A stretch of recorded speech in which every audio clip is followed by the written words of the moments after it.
Caitlin Clark didn't just join the WNBA. She flipped the entire league on its head. But with record-shattering popularity came something darker. A cold reception from fellow players, on-court targeting, and a shocking all-star snub that revealed an ugly truth. This isn't just about basketball.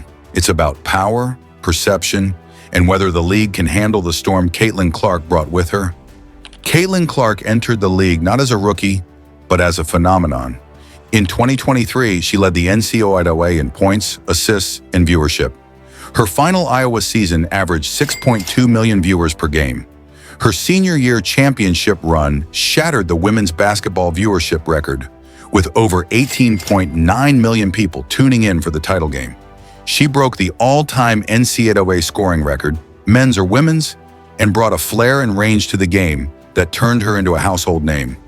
By the time she declared for the WNBA draft, Clark had become a cultural icon. Her name was trending on Twitter after every game. Ticket resales for her matchups exceeded NBA prices. Even non-sports fans knew her name. Drafted first overall by the Indiana Fever, Clark instantly transformed the franchise's value. The Fever, who hadn't made the playoffs since 2016, suddenly became must-see TV. Jersey sales, #1 in the league before she even played a minute. StubHub called Indiana the most in-demand ticket in WNBA history. Clark's presence boosted national broadcast ratings by over 250%. In one game against the Chicago Sky, ESPN drew over 3.3 million viewers, the most-watched WNBA regular season game in over 2 decades. For a league struggling with market share, Clark wasn't just a player. She was the spark the league had been waiting for. But instead of being embraced, she was met with hostility. The All-Star Game controversy wasn't just a headline, it was a statement. The voting system included fan votes, media votes, and votes from the players themselves. Caitlin Clark was voted #1 by fans, drawing in a staggering 1.29 million votes, more than the entire combined total of some teams' rosters. The media, responsible for 25% of the vote, placed her third, but it was the player vote that raised eyebrows. Clark finished 9th among guards, putting her outside the All-Star starting lineup altogether. How does a rookie who leads the league in assists and is top 5 in threes not get the nod from her peers?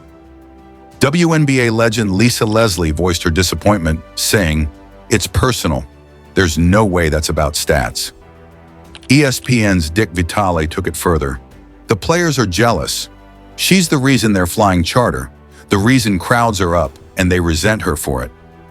Michelle Tafoya called it embarrassing, pointing out that Caitlin's numbers, exposure, and marketability should have made her a lock. Social media exploded.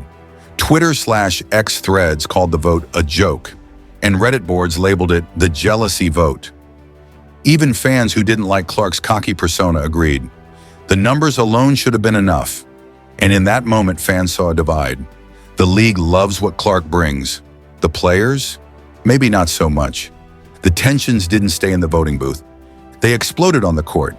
In a high-profile game against the Chicago Sky, guard Chennedy Carter delivered a blatant shoulder check to Caitlin Clark after a play had already ended. No whistle, no tech, no ejection. Clark got up, shook it off, and said nothing post-game. But the next day, the WNBA upgraded the foul to a flagrant one. It was an admission of wrongdoing, but too little, too late for many fans. Charles Barkley went on air and ripped into the league. "You should be kissing the ground that girl walks on. Instead, she's being targeted like it's WWE." Carter offered no apology, stating bluntly, "I don't talk about Caitlin Clark." This wasn't an isolated event either. In game after game, fans and analysts pointed out overly physical defense, borderline flagrant contact, and what many believed were missed calls. Even longtime WNBA coach Cheryl Reeve weighed in. The refs need to decide whether they're officiating the player or the hype. Players have a right to defend their turf, but the question became, was Clark being initiated or punished? Caitlin Clark's rise collided with the league's long-running frustration about coverage, pay, and recognition. For years, stars like Aja Wilson, Jewel Lloyd, and Breanna Stewart carried the WNBA through its toughest moments, on low salaries with limited exposure. Now here comes a 22-year-old rookie with Gatorade commercials, Nike deals, and Time magazine covers before playing a full season. The resentment, understandable. The reaction, divisive.